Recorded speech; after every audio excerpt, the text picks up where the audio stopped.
Welcome back to another episode of Warren Cali. In this episode, I will detail the story of Rollin 20 Blood, Skipp Townsend. Skipp was born around 1963 and was raised in Los Angeles. He moved all over LA County from Compton, Inglewood, and South Central. Living in these areas, he lived in a lot of territories that was ran by gangs like the Rollin 60s and the A-Tray Gangsta Crips, among others. Starting his life in these areas, he would grow up seeing several legendary Crip figures like Tookie, who was older and had fear and respect from almost everyone, and also Monster Cody, who was around the same age as Skipp. Growing up in the 70s, it was tough for any kid. Everyone was trying to prove themselves and show who was the toughest, especially with Crip and Blood gangs forming all over Los Angeles. So Skipp, just being a normal kid, had to encounter a lot of bullies and kids trying to punk him. Skipp's first experiences of Crips were them picking and preying on people, even having to fight them off himself for messing with him on a daily. Kids like Monster Cody and his crew were pestering him early in his life. They were trying to rob him and fight him on a daily. Skipp would live in the A-Tray Gangsters turf for years. He would eventually move to the Rollin 60s turf, where he would face the same battles. Skipp would get beat unconscious when the Rollin 60s seen him one day with a red jacket walking home.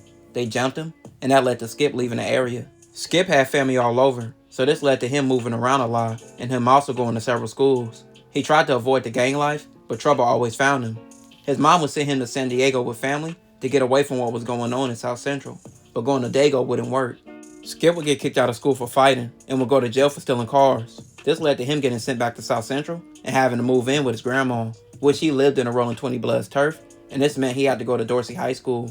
Dorsey was full of gang activity, with gangs like BPS, the Rollin 20 Bloods, the Rollin 30 Crips, and the Rollin 60 Crips and the West Boulevard Crips in attendance. This was a hard school for Bloods to go to, and just going to the school, he would have several run-ins with the Rollin 30 Crips, who was trying to press him on a daily, and also question his gang affiliations. Skipp's run-ins with Crips in his life at that point were never good, and living in the 20 Bloods turf, he felt more embraced there, so he would start affiliating himself with the 20s after being took under the wing of a 20 member. Joining the 20s, this put Skipp at official war with several Crips and Southsiders. The 20s had a long list of rivals, like the Schoolyards, the West Boulevard Crips, the Rollin 30, and the Rollin 40 Crips, among others, along with Southsider gangs like Mid-City Stoners and 18th Street. Even though he joined the gang, Skipp was still trying to be legit and work a 9 to 5. But all that would change when crack hit the streets around 1983. He started hustling on Washington in the 20s turf because he seen how much money his homies were making, so he wanted in. Skipp began to lock in on the drug game. Selling drugs helped Skipp make connections with gang members from various areas. It was uncommon at the time, but Skipp built connections with Crips from several gangs. He even supplied some Crips and sold drugs in Crip hoods. But some Crips wasn't feeling this, and this led to Skipp getting in several shootouts and altercations with his dealings in the drug game, even to as far as having his car stolen by a Crip. Skipp started seeing money, and he started traveling and selling drugs like most drug dealers began to do by the 80s. He landed in Vegas and began trafficking, but this would eventually lead to a drug bust where him and several of his homies would be arrested. But go home and shoot dice and get high, get drunk. But now with cocaine, you have something, a way to make money. And with cocaine, the ugliest person in the world, with a second grade education, is the king. Skipp would take a deal in his case and would do 5 years in the Nevada prison system. He would get out of prison in 1988. Once released from prison, Skipp started doing scams and once again ended up selling drugs again. He ended up going to Kansas City where he had another run-in with the law, but he ended up avoiding jail. By 1989, Skipp began driving tow trucks, and driving tow trucks introduced Skipp to more Crips. With Skipp being a Rollin 20 Blood, he developed an unlikely relationship with rivals from the Rollin 30 Crips. He would start going out of town with a few 30 members and selling drugs. This created issues in his own neighborhood, with him hanging out with rivals, and his community wasn't feeling it. By the mid-90s, Skipp had his hands in everything. Driving tow trucks, selling drugs, and gangbanging was his everyday jobs, but he couldn't do all three successfully, and that led to him being arrested for attempted murder, which he would be facing life, but he beat the case and walked free. This led to Skipp officially flying straight and stepping back from the streets. Skipp would do time here and there, but this led to Skipp officially flying straight and stepping back from the streets. He took his tow truck driving serious and made his official job.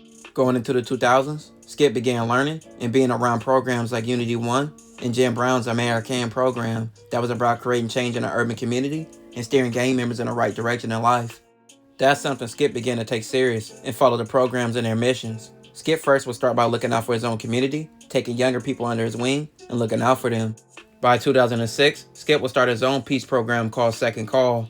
where he began to try to organize peace in various areas and had sit-downs with various gang members from several rival gangs. He would become an official person in gang intervention and became a recognizable face all over LA County, acting as a peacemaker for a lot of situations.